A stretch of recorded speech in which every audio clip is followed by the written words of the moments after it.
Terima kasih Sobat Sport masih bersama kami. Usai keberhasilan cabang olahraga voli indoor dalam mencapai hat-trick pada ajang SEA Games 2023 lalu menjadi sebuah prestasi besar bagi para atlet.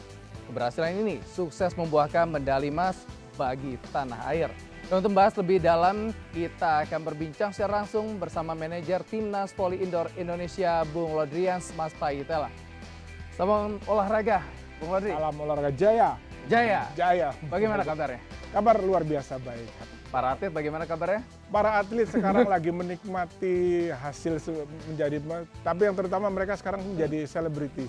Wah, banyak undangan wawancara, banyak undangan untuk bertemu dengan pejabat daerah masing-masing, ya. undangan di mana-mana, bahkan undangan untuk main di level-level di daerah. Level-level daerah? Ya, tarkam lah bahasa Indonesia. Oke, nah ini bisa mencapai hat-trick ya. 2019, 2021 hingga sekarang. Iya. Meraih medali emas dan mempertahankan juara 1. Iya. Apakah ada proses-proses atau masih tetap mempertahankan pemain-pemain yang sebelumnya bermain di Asian Games? Betul sekali, untuk Asian Games depan. Iya. Tapi kalau kita bicara kenapa tiga SEA Games berturut-turut kita bisa meraih medali emas, pertama, ya saya tidak bisa bilang faktor keberuntungan, tapi memang transisi dari tim Thailand yang selama ini merajai SEA Games, mereka mengalami persoalan di transisi, di mana generasi emas mereka berganti dengan generasi baru tidak semulus perkiraan mereka. Di momen itu kita tampil. Saat itu kita tampil dengan generasi yang cukup baik. Artinya yang di generasi 2022 ini, SEA Games tahun 2022, sudah ada perubahan hampir separuh dengan SEA Games 2018. Artinya kita punya komposisi pemain yang regenerasi cukup baik, sehingga di 3 SEA Games berturut-turut ini kita bisa meraih medali emas di tim putra. Iya. Pertama, yang kedua, faktor proliga, faktor kompetisi itu juga mempengaruhi penampilan mental bertanding teman-teman di tim putra, sehingga tanpa perlu tes jangka panjang mereka sudah cukup matang dalam pertandingan. Lalu ada beberapa pemain kita yang bermain di liga-liga internasional, Rifan, Doni, Randy, itu mempengaruhi mental bertanding, mempengaruhi aura di timnya, sehingga memang sedikit banyaknya membuat 3 SEA Games ini sepertinya level Indonesia sedikit di atas, tanpa bermaksud takabur. Level tim putra Indonesia sudah di atas negara-negara ASEAN lainnya. Indikatornya, selama 3 SEA Games, seluruh pertandingan hampir kita menang 3-0, cuma 2 pertandingan. Bayangkan dari selama 3 SEA Games 6 tahun, main 3-0, cuma 2 pertandingan aja yang kita menangnya 3-1. Lain itu SEA Games lebih bagus lagi, SEA Games Filipina dan SEA Games Kamboja tidak pernah kehilangan 1 set. Oke. Ya. Sementara berbeda dengan tim putri. Betul tim sekali. Putri masih melanjutkan tren untuk berada di peringkat ketiga. Ya. Di tim putri memang beberapa kali saya di-challenge oleh Koi, bagaimana target, saya bilang meraih medali perak. Awalnya mungkin kesannya seperti cuma pemanis saja, tapi setelah melihat 2 SEA Games terakhir, di mana SEA Games Kamboja itu kita melihat perbedaan antara tim putri Indonesia dengan Thailand tidak terlalu jauh. Yang membedakan adalah soliditas tim, jam terbang, pengalaman bertanding, lamanya bertanding internasional, membuat itu yang perbedaan. Artinya kalau dilihat dari teknik dan kualitas pertandingan, seharusnya ini tidak terlalu jauh, Bung Faisal. Jadi ini momen yang baik supaya putri bisa diberikan kesempatan bertanding di internasional, membuat level, atau bahkan kita bisa melewati Vietnam untuk kembali menjadi ranking 2 di Asia Tenggara. Apa yang kira-kira harus dilakukan untuk membenahi PR, istilahnya ada PR di timnas putri? Ya, khususnya? betul. Kalau jumlah talent, jumlah bibit banyak, dengan tinggi badan yang cukup baik. Sekali lagi, Bung Faisal, adalah bagaimana PBVSI maupun dibantu oleh KOI maupun Kemenpora memberikan kesempatan kepada tim putri untuk bertanding lebih banyak di level-level internasional. Karena apa? Memang yang membedakan adalah jam terbang. Kita mau pelatnas 1 tahun, mau pelatnas berkali, tanpa pernah bertanding di luar negeri pun hasilnya sia-sia. Sehingga kita tidak punya barometer, tidak punya ukuran, seberapa jauh sih kita berkembang. Nah, mungkin dalam tahap pendek adalah bagaimana PBVSI memikirkan bagaimana pertandingan internasional, udah tarik aja pertandingan internasional dibawa ke Indonesia, supaya pemain-pemain putri kita bisa merasakan aura pertandingan internasional, walaupun itu cuma di dalam negeri. Nah, ini apa yang sedang dipersiapkan, sedangkan timnas putra sendiri ke depannya untuk mempersiapkan Asian Games? Betul sekali. sekali. Bagaimana tim putrinya? Ya, untuk 1 tahun ini, untuk Asian Games putra sudah dapat semacam tiket ke Asian Games, Bung Faisal. Ada 2 ajang tryout, AFC Challenge Putra di Taiwan, kejuaraan senior Asia Putra di Iran. Bagi putri yang tidak lolos Asian Games, itu tadi yang tadi PBVSI memikirkan, udahlah pertandingan internasional kita bawa ke sini. Dan dalam waktu dekat di bulan Juni tanggal 18 sampai tanggal 25 ada AFC Women's Challenge, di mana tuan rumah Indonesia dan penyelenggaranya di Gresik, Jawa Timur. Di Gresik? Iya. Nah ini persiapannya, apakah ada perombakan dari timnas putri diturunkan di SEA Games kemarin? Apakah ada regenerasi yang akan dimainkan untuk turnamen tersebut? Ya, kita sudah memilih 20 pemain sesuai di persyaratan dari AFC, bahwa 20 daftar. Otomatis 14 itu pasti tim inti SEA Games kemarin, ditambah 6 yang akan nanti dilakukan seleksi lagi oleh pihak pelatih. Tambahan 6 itu ada rekomendasi dari beberapa pihak, tapi PBVSI tetap mengambil peran penting dalam menentukan 6 pemain tadi. Oke, baik. Sejauh ini kira-kira skuad yang dipersiapkan untuk Asian Games nanti, khususnya tim putra, apakah ada perombakan dari 14 pemain yang kemarin Bung Faisal. Tetap kita memprioritaskan 14 pemain yang ada di SEA Games kemarin untuk masuk, ditambah dengan 6, bisa 4, tergantung tersedianya dana yang untuk membiayai kita menjalankan pelatnas. Kenapa? Kita tidak masuk ke tim inti, tapi kita tetap sediakan ajang kompetisi, kita ajang seleksi, makanya kita panggil tambahan sekitar 4 pemain atau 6 pemain menjadi 20 lah maksimal. Di situ di setiap posisi akan ada kelebihan pemain. Misalkan toser kita nggak panggil 2, kita panggil 3 atau 4. Libero biasanya 2, tapi sekarang kita panggil 4 atau 3 supaya ada ajang seleksi.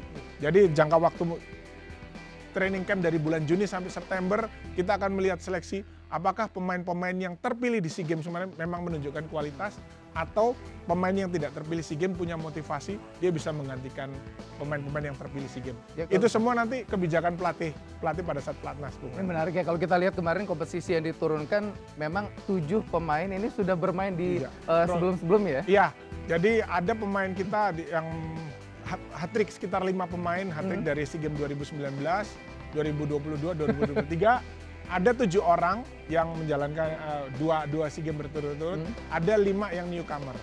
Newcomer? Ya, tapi 5 dari newcomer ada 1 yang absen di 2022, Agil Angga, tapi di 2019 dia juga ikut dapat medali emas. Jadi istilahnya dia cuma lompat tahun 2022, 2023 dia kembali dan meraih medali emas. Baik, kita akan bahas lengkapnya, usai jeda berikut tetaplah bersama kami Sobat Sport.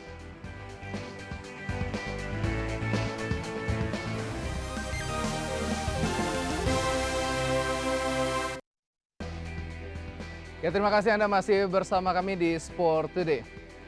Bung Lodi, tadi kita sempat bahas ini ada 7 pemain yang lanjut ya dari 2019 dan ada 5 pemain yang diturunkan baru. Nah, ini untuk menyesuaikan antar pemain-pemain yang sudah bermain sebelumnya dengan pemain baru, seperti apa ceritanya hingga mencapai hat-trick? Betul sekali. Kalinya.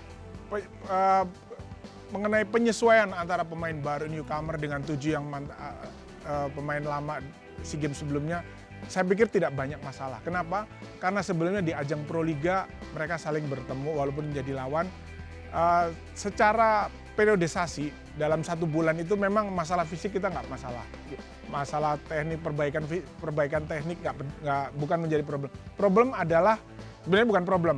Tantangan kita adalah bagaimana menyatukan pemain baru dengan pemain lama. Apalagi sebenarnya mereka sama-sama pemain yang sudah bukan dikatakan baru di dunia voli. Jadi saya pikir penyesuaian antara pemain baru dan lama tidak terlalu menjadi masalah. Itu juga bukan menjadi hambatan karena sudah sama-sama banyak pemain senior di SEA Games kemarin sehingga transisi ataupun penyesuaian kolaborasi dengan pemain baru tidak terlalu, sekali lagi bukan menjadi masalah. Tidak masalah. Ya. Bisa digambarkan seperti apa perjuangan para atlet kita dari awal mengikuti SEA Games hingga akhirnya menjadi juara? Terlepas dari masalah hat-trick 3 kali emas, clean sheet, menang 3-0. Tapi kalau ngelihat dari proses pertandingan, dari mulai pertandingan, kita SEA Games ini ada 5 pertandingan. Hari pertama dengan Filipina, set pertama, rata-rata set pertama itu kita masih ada problem. Itu kelihatan bahwa memang tim ini, tim jadi, tapi sekali lagi tetap butuh pertandingan uji coba keluar. Sehingga pada saat masuk ke pertandingan pertama, ada rasa canggung, ada rasa. Itu yang memang kalau kita sering ikut bertanding internasional, mulai dari pertama kita sudah langsung start. Ini yang problem kita adalah 2 pertandingan awal. saya pikir semua pertandingan di set pertama kita mesti ada problem. Untungnya kita bisa mengatasi. Sehingga kalaupun ya, artinya tanpa bermaksud kita sombong, kalaupun kita kalah di set pertama, tapi saya yakin di set ketiganya bisa ambil. Kenapa? Karena memang terlihat ada perbedaan individu pemain, soliditas tim, dan memang kerjasama tim kita jauh lebih unggul.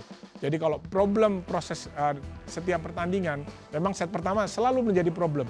Mulai dari lawan Filipina, lawan Singapura, bahkan just kalau nggak salah 30-28. Tapi set ketiganya jauh. Lawan Kamboja, oke. Lawan Vietnam kita sampai di semifinal kita sempat tertinggal. Set pertama 32 apa 33, di set ketiganya enteng, ringan. Di final cuma di set pertama, 2-3-nya gampang. Tapi dari sistem atau dari segi komunikasi antar pemain pada saat pertandingan dari awal itu bagaimana? Itu tadi, Bung Faisal, artinya sekali lagi masalah penyesuaian dari semua pemain ini tidak ada masalah. Tidak ada masalah. Yang menjadi masalah adalah bagaimana kita merecovery kondisi fisik mereka, karena di Pro Liga itu memang peak performance mereka, lalu hanya kurang dari 1 bulan, libur 1 minggu, mereka harus mengembalikan kondisi fisik mereka, kondisi peak performance mereka sebagaimana tampil di final. Itu yang menjadi problem bagi per pemain, buat tim, juga seluruhnya. Artinya sekali lagi kalau untuk masalah kerjasama tim bukan menjadi kendala.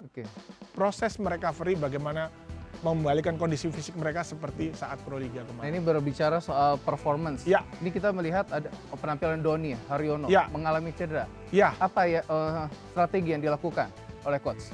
Jadi memang cederanya Doni itu artinya kami tidak mengambil keuntungan atau menunjukkan kenapa? Kita punya stok pemain yang cukup banyak. Saya sering bilang, memang yang di lapangan itu 7, tapi sebenarnya kualitas 14 pemain itu kalau masuk itu pun sama semua. Cuma karena masalah jumlah pemain di lapangan harus 7, makanya cuma 7. Tapi kalau ini ditarik, ini keluar si A, si B, si Doni keluar di mana, sama.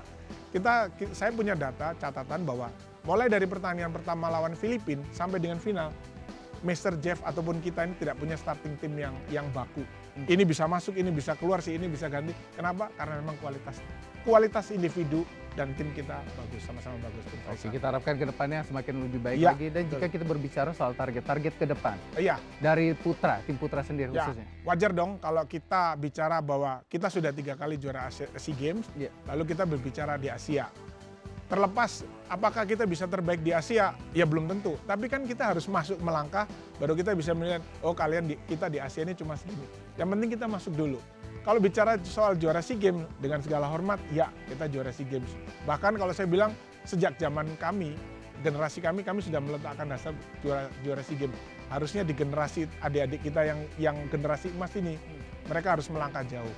Indikator cukup baik, Jakarta Bayangkara kemarin sudah bisa masuk ke ranking 2 level Asia, walaupun antar klub. Tapi itu bisa menjadi barometer ataupun jadi pemicu semangat, oke, volleyball Indonesia Putra masuk dalam level Asia. Level Asia.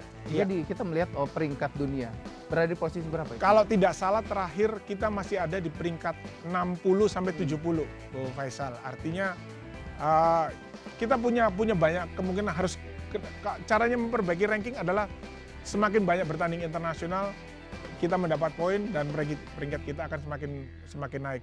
Syukur-syukur kalau kita bisa masuk ke 30, 40, itu akan mendapat kemungkinan kita akan diundang oleh F5VB untuk masuk dalam liga-liga dunia.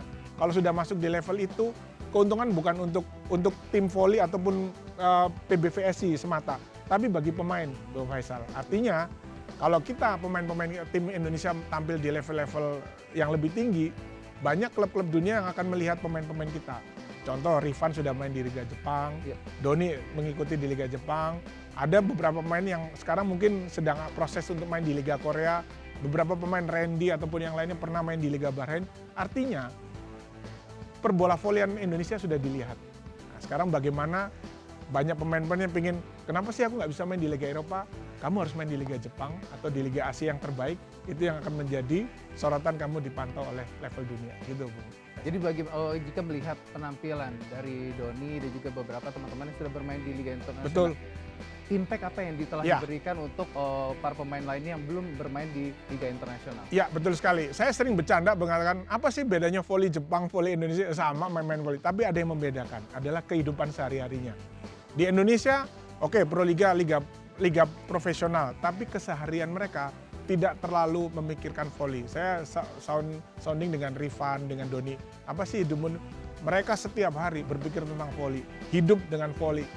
Mau bangun tidur berpikir voli. Setelah selesai makan berpikir voli. Selesai latihan voli masuk dalam kelas ngomong voli. Artinya keseharian mereka berpikir tentang voli. Sehingga itu menjadikan mereka memang benar-benar profesional. Kamu dibayar mahal karena kamu main voli dan kamu bisa voli dan kamu pintar voli. Hargamu naik karena kompetensimu naik. Jadi memang benar-benar pada saat mereka pulang kembali ke Indonesia terlihat auranya beda. Kematangan individu bisa menjadi presiden yang bagus. Cara mereka bermain benar-benar matang. Di teknik mengolah bola yang sulit bagaimana mereka mengangkat moral tim itu terlihat ada yang beda dibandingkan dengan teman-teman yang belum pernah main di liga-liga luar negeri. Bisa memberikan motivasi dan juga memberikan insight lah ya buat pemain lainnya. Kehadiran Rifan, saya ingat kehadiran Rifan di 2022 di SEA Games Vietnam membawa dampak yang cukup, artinya ada rasa aman, rasa nyaman. Rifan juga dengan kematangannya, dia bisa mengolah bola yang menurut beberapa orang sulit dipukul, tapi dia bisa selesaikan dengan baik. Dan juga dia menjaga stabilitas mental tim pada saat tertekan. Dengan hadirnya Rifan, itu pasti sedikit banyak akan membantu tim. Dengan banyaknya pemain-pemain yang main di liga internasional, otomatis mentalnya sama. Sehingga beban tim itu, artinya seorang leader tidak terlalu berat. Kenapa? Ada 2 orang, ada 3 orang yang sama-sama punya mental, punya jam terbang internasional, yang sedikit banyaknya membantu non-teknis di lapangan. Nah, ini Bung Lodri kan pernah bermain pula kan? Betul. Apa yang kira-kira harus diperbaiki ke depannya bagi timnas Indonesia? Terus apa yang ingin disampaikan untuk para atlet kita kira-kira? Betul sekali. Untuk putra ya, untuk putra. Memang harus main di Liga Eropa. Kenapa? Pola permainannya bukan Liga Eropa, Liga Asia ataupun Liga Dunia. Kenapa? Memang kita tahu, kita di Asia main voli seperti ini sudah unggul. Coba sih pola ini dibawa ke dunia, unggul nggak? Kalau nggak unggul, bagaimana caranya unggul? Nah, kita lihat Jepang dengan kondisi badai Jepang, Cina, Korea, Iran. Bagaimana level Asia bisa main di Eropa? Ada pola permainan yang harus kita ikutin, kita berubah. Sama di putri. Putri selama ini mungkin kemeriahan Proliga itu bisa jadikan ujian, voli Indonesia putri terkenal. Tapi pada masuk level ASEAN, kok ketinggalan jauh? Kita belajar. Bagaimana caranya Thailand dengan tinggi badan, fisik semua yang sama dengan orang Indonesia, kenapa mereka bisa mendunia? Rubah cara bermain. Ikutin pola Thailand. Itu yang harus kita ikuti. Ya. Terima kasih atas waktu yang diberikan. Sama-sama, Bung Saya. Bung Lodri sukses terus dan salam untuk teman-teman para atlet kita. Kami sampaikan. Baik, jangan kemana-mana Sobat Sport, sesaat lagi kita akan hadir dengan informasi dari dalam negeri. Tetaplah bersama kami.